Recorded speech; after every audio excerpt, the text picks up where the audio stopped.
present a lesson on um, our genocide for our Humanities 101 course. Um, the course thus far has been covering apocalypse, and we've talked about apocalypsi in many different locations in many different ways. This section of the course, we're going to be looking at genocide as a form of apocalypse, and it's not the happiest of subjects, but it is an important subject because it is a very real human experience. Um, Ordinarily, we would be in the classroom and we'd be looking at lots of different things together, thinking about how the humanities have commented on genocide, how the humanities have commented on apocalypse. But because we are now online, I've had to present this in a different way. I tried to present this in our online classroom today, and my technology was moving so slowly that I've just decided to present this lecture. So I'm sorry for the lecture. I'd much rather be talking about this with you face to face, but here we go. So this talk is entitled "The Destruction of Native American Life and Culture: Genocide as Apocalypse." If you are not from this class and you are watching, feel free to contact me at the email below. Um, so this is a fairly common image. It's revealing the vast expanse of nations and peoples and tribes across the North American continent that were here before anybody from Europe decided to get on a boat. And I think it's a fairly striking image, even though it's a fairly common image, to think about just how much of a settled population there was in this land before the United States decided that it was this land, or before the British decided that they would settle this land, or the Spanish, or the French, or the Italians. In 1492, and we'll just use that date, there were different markers of settling in the United States, but we'll use the Columbus date. In 1492, the population of the North American landscape, and particularly in the U.S., was around 15 million. Plus or minus, nobody knows. The Census Bureau was not acting at that point, but it was around 15 million. And I point this out at the top of my screen here. That means 100% of the population was Native American, and that's a significant number because if we look down and we look just 400 years later in 1900, the U.S. population in 1900 was 76 million, plus or minus a few.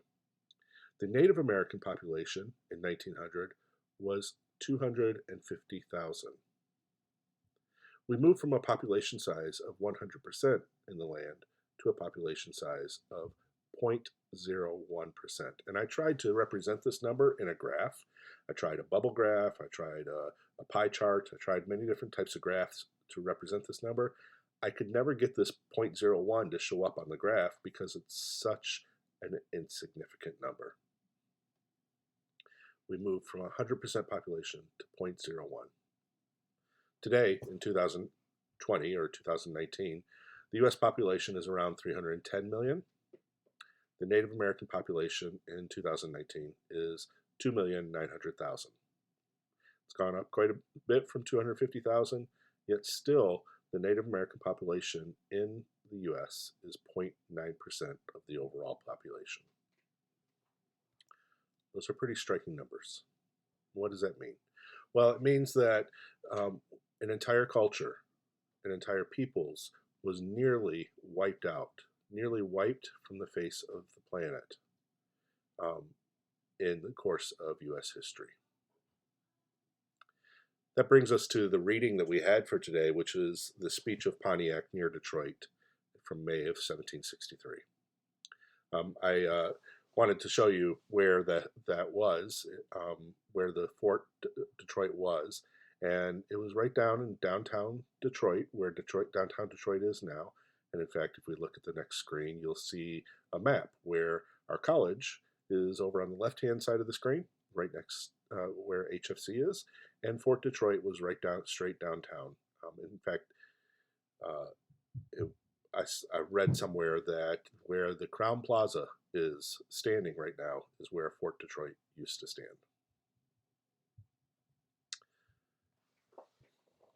In 1763, the various tribes around the area were upset with the British that had settled in Fort Detroit because of the way that they had changed the practices coming from the French. And it was at this time that Chief Pontiac decided, the Ottawa chief, chief of the Ottawas, decided to give a speech to the gathered tribes to try to convince them to keep on the fight, to banish the British from the land. I'm going to read part of that speech to you now. I know you've read it you've had it in front of you and you've read it, but I'm going to read it as well because, as we've seen in class, I like to hear the sound of my own voice, but also because I think that hearing literature and hearing the people's written word, hearing it out loud, speaking it out loud is an important part of making the humanities come alive. So this is an excerpt from the speech of Pontiac near Detroit in 1763. It's worth noting that at the first part of the speech, Pontiac is speaking through the voice, is trying to articulate the words of the Master of Life, a God-like figure whom he has been in communion with. So the first part of the speech comes from his perspective, and the second part of the speech comes from Pontiac's perspective himself. Here goes. This land, this is the God, the Master of Life's voice. This land where you live, I have made for you and not for others. How comes it that you suffer the whites on your lands? Can't you do without them? I know that those whom you call the children of your great father supply your wants, but if you were not bad as you are, you would do well without them. You might live wholly as you did before you knew them. Before those whom you call your brothers came on your lands, did you not live by bow and arrow? You had no need of gun nor powder, nor the rest of their things, and nevertheless you caught animals to live and clothe yourselves with their skins. But when I saw that you went to the bad, I called back the animals into the depths of the woods, so that you had need of your brothers to have your wants supplied and cover you. You have only to become good and do what I want, and I shall send back to you the animals to live on. I do not forbid you, for all that, to suffer amongst you the children of your father. I love them. They know me and they pray to me, and I give them their necessities and all that they bring to you. But as regards to those who have come to trouble your country, drive them out. Make war to them. I love them not. They know me not. They are my enemies and the enemies of your brothers. Send them back to the country which I made for them. There let them remain. And now Pontiac starts to speak more in his own voice. It is important for us, my brothers, that we exterminate from our land this nation which only seeks to kill us. You see, as well as I do, that we can not longer get our supplies as we had them from our brothers the French.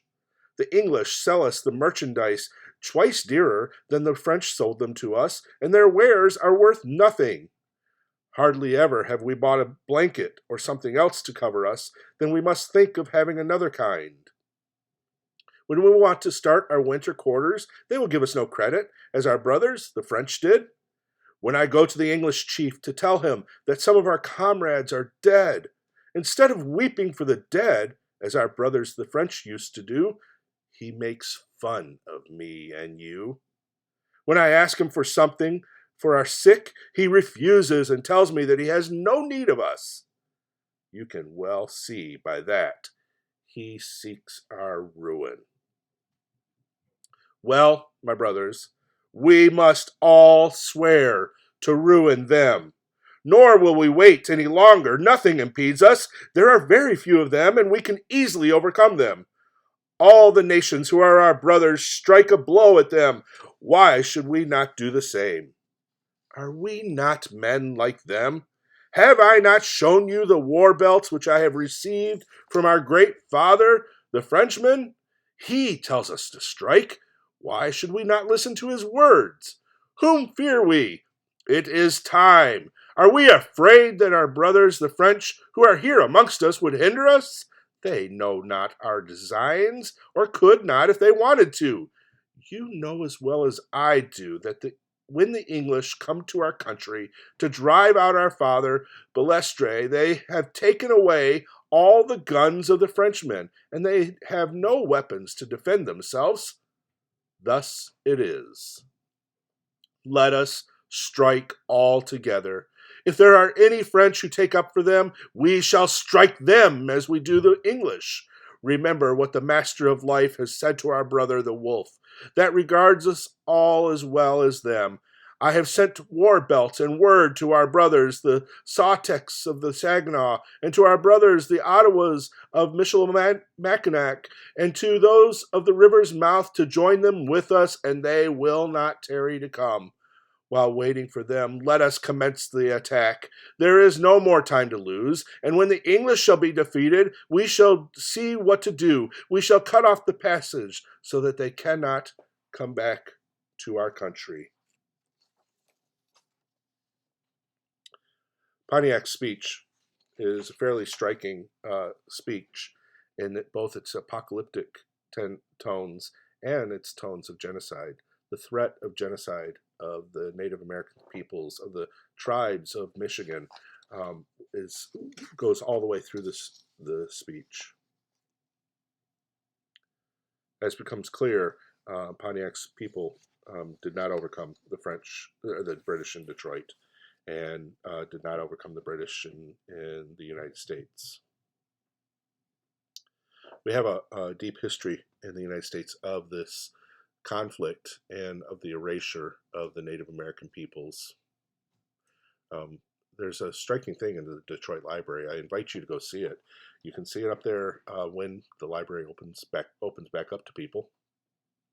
There's a few murals on the third floor of the Detroit Library done by Gary Melchers, artist who was born in Detroit and then moved on to other areas. And in one of those murals, you can see the Chief Pontiac speaking to the commander in the British forces in the fort of Detroit, and offering them some kind of trade. This is a part of the story where the Native Americans entered into the fort and were planning on engaging in battle at that time, but they were found out and weren't able to continue that battle. The destruction of the Native American peoples over time has led to a number of different effects. One of those effects is what we might call a cultural genocide or a cultural apocalypse.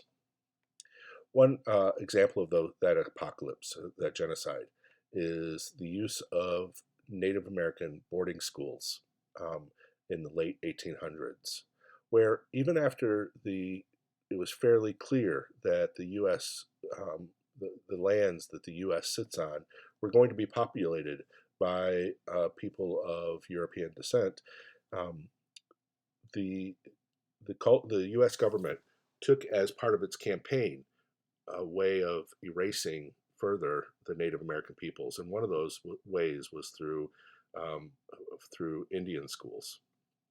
The Carlisle Indian Industrial School was one of the worst examples of these schools. It was founded by Richard Pratt, and he said that he intended these schools to take a Native American from his parents and teach him in order to, quote, kill the Indian within him and save the man. It was an intention to completely erase the Native culture from U.S. culture. At the same time, there was still death and destruction going on. In 1890, an estimated 200 ghost dancers were massacred by U.S. troops at Wounded Knee. The ghost dancers were a type of political movement within Native American culture, calling on their brothers and sisters in the tribe to reject white culture, to reject U.S. culture, and to maintain the old ways.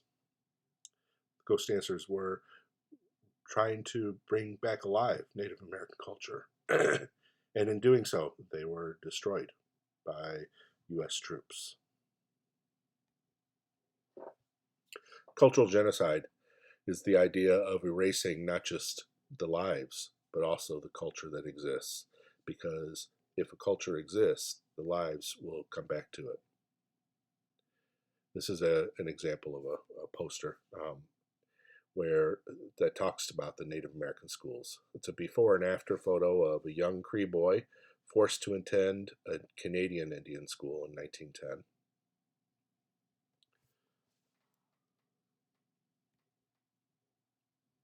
We'll move on to a little bit of more modern art. This is a piece called Reconciled by Greg Deal in 2016. I find it a pretty interesting and funny piece. As a way of figuring out how to fix the American genocide. One way is to let people just have the Native Americans as their mascots. Another piece, Last Thanks by Wendy Red Star in 2006. I find it fairly striking. It's hard to see this necessarily as a piece of fine art, but if you just look at the thought and the idea behind what's going on in this photo with the skeletons of Native American peoples, with the oatmeal cream pies, the cash on the table, the American Spirit cigarettes, it's a fairly striking mix of Americana and what a symbolism of what has happened to American culture. And then, of course, we might as well just sell it too. Here's what is sold generally as a poster to remember the Native American genocide, and what is now being displayed by a model who seems to be enjoying wearing his t-shirt. I'd like to wrap this up by reading a poem and talking a little bit more after that. This is a poem called Thanksgiving and Anthropocene, 2015, by Craig Santos Perez. Thank you, instant mashed potatoes. Your bland taste makes me feel like an average American. Thank you, incarcerated Americans, for filling the labor shortage and packing potatoes in Idaho. Thank you, canned cranberry sauce, for your gelatinous curves. Thank you, Ojibwe tribe in Wisconsin. Your lake is now polluted with phosphate-laden discharge from the nearby cranberry bogs. Thank you, crisp green beans. You are my excuse for eating apple pie a la mode later. Thank you, indigenous migrant workers, for picking the beans in Mexico's farm belt. May your children survive the season. Thank you, NAFTA, for making life dirt cheap. Thank you, Butterball Turkey, for the word butterball, which I repeat all day. Butterball, butterball, butterball, because it helps me swallow the bones of genocide. Thank you, dark meat, for being so juicy. No offense, dry and fragile white meat, you matter too. Thank you, 90 million factory-farmed turkeys, for giving your lives during the holidays. Thank you, factory farm workers, for clipping turkey toes and breaking beaks so that they don't scratch and peck each other in overcrowded dark sheds. Thank you, genetic engineering and antibiotics, for accelerating their growth. Thank you, stunning tank, for immobilizing most of the turkeys hanging upside down by crippled legs. Thank you, stainless steel knives, for your sharpened edge and your thirst for throat. Thank you, defeathering tank, for your scalding hot water, for finally killing the last still conscious turkeys. Thank you, turkey tails, for feeding Pacific Islanders all year round. Thank you, Empire of Slaughter, for never wasting your fatty leftovers. Thank you, tryptophan, for the promise of an afternoon nap. I really need it. Thank you, store-bought stuffing, for your ambiguously ethnic flavor. You remind me that I'm not an average American. Thank you, Gravy, for being hot off the boat and the most beautiful brown. Thank you, dear readers, for joining me at the table of this poem. Please join hands, bow your heads, and repeat after me. Let us bless the hands that harvest and butcher our food. Bless the hands that drive delivery trucks and stock grocery shelves. Bless the hands that cook and paid for this meal. Bless the hands that bind our hands and force feed our endless mouth. May we forgive each other and be forgiven.